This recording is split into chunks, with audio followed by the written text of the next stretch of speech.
games around the NBA. Perk, you're first. You like Jalen Duren to score 15-plus points tonight. Why?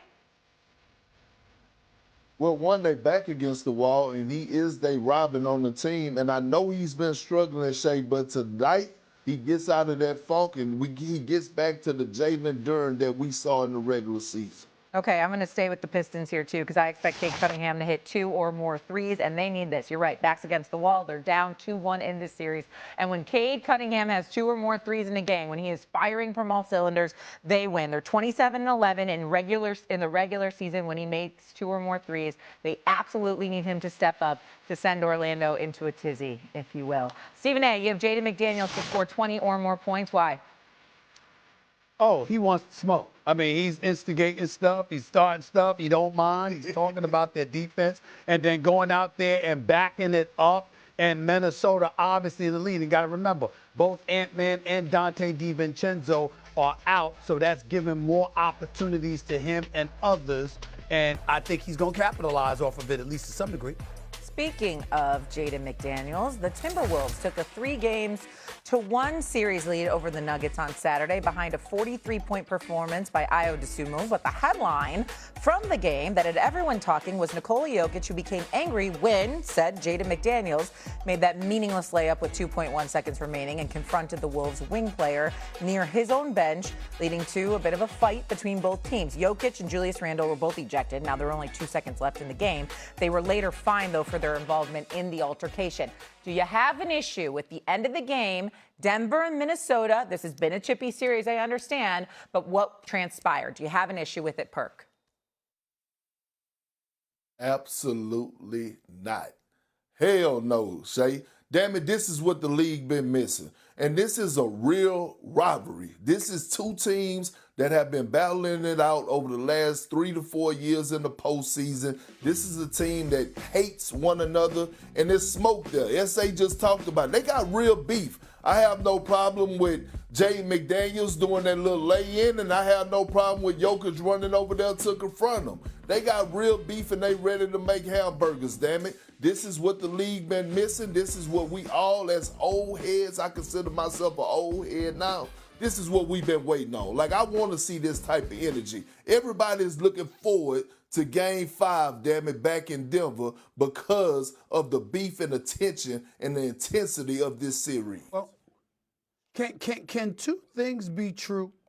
Can we look at Jaden Daniels and say, kind of classless, that's not something that he should have done, and in the same breath say, I absolutely love it? Because that's how I feel. You know, that's how I feel. I don't have a problem with it. I don't think he should have done it, but I'm like, I don't mind, you know, because, again, it's like, and I don't blame Jokic for running down there and confronting him the way that he did. I think if it was a regular season game, he would have done more than put his chest in his face. I think it'd hit him. I think it would have been more than that if it wasn't the players, because obviously you don't want to find yourself ejected and then ultimately, even though they got ejected, then ultimately you're suspended. You don't want that to happen. But I think if it were not for that, he might have put hands on him, you know, because it's disrespectful. You understand? This is the 3rd time they're meeting in the last 4 postseasons. It is a clear rivalry and what have you. You know, Jaden Daniels comes out. You don't hear players talking about a team like that. You know, the way Jaden McDaniels talked about it, they don't play any defense.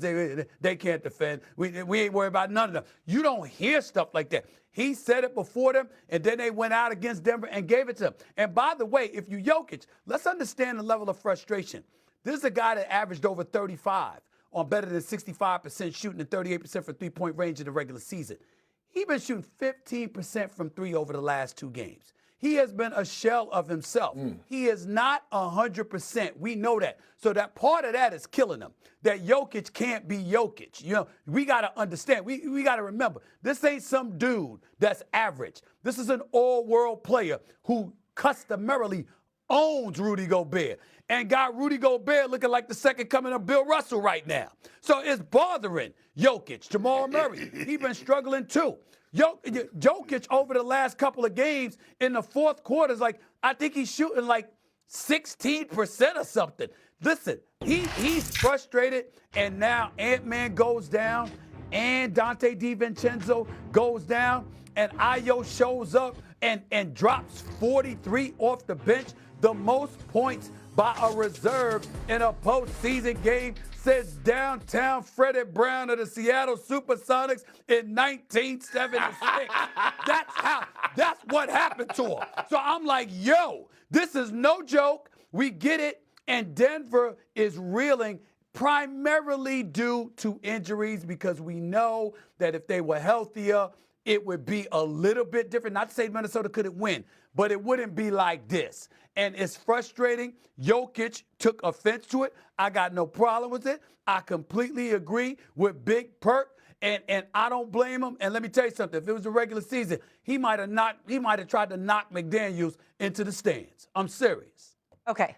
First of all, I didn't mind this because I do like chippiness in a playoff game. Love it. I love to see that. A little bit of fire. However, if this was anyone else, if LeBron James did this, everyone would have a problem with it. So you mean to tell me it's warranted for Jokic to get angry over a layup when you lost terribly in a game where two of their best players went down?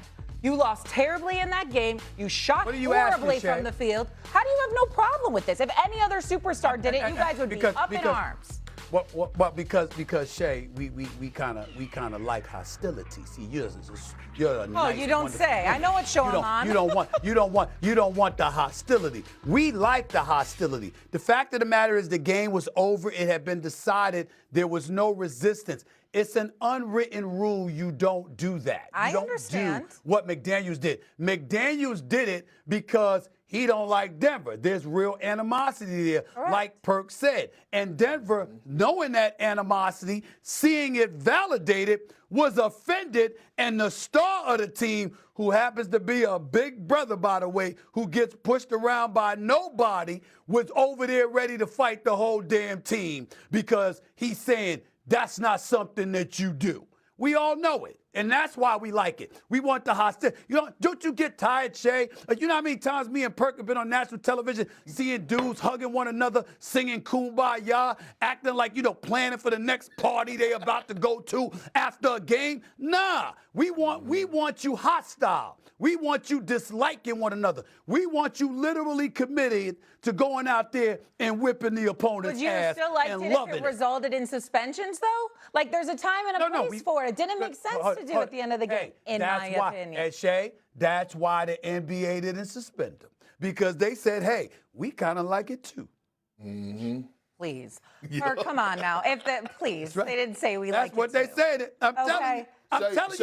I'm telling you. Shay, you bringing up a valid point, and I understand exactly what you're saying. Like Jokic running over there and starting to, but I'm being biased, because I actually, like Stephen A. said, I'm being biased with my take right here. I actually love it and don't have a problem, because I like seeing furniture move and fellas being rough. That's right. All right, cool. Let's keep that same energy if I see this from any other superstar. I'm going to remember this. I don't want explanations of how it transpired at the end of the game. I got it. But I want everyone to keep this same energy with every single superstar that gets beefy at the end of it. There was no fist thrown. Little shoving, that's all. Little love. Okay, then why were they fined almost $100,000, those two? Let's recap. Because they could have. Okay. That's all. Jalen Duren, 15-plus points. Cade Cunningham to at least 2 or more made free throws. And then Jaden McDaniels to have 20-plus points. Those odds are plus 514 DraftKings for parlay. loves it too. Three-pointers, on DraftKings Sportsbooks. Coming up here on First Take, the Steelers picked up a quarterback on the second night of the draft. Is Aaron Rodgers going to be there, or did they just find a placement or maybe a placeholder? We'll debate that next. On DraftKings Sportsbook.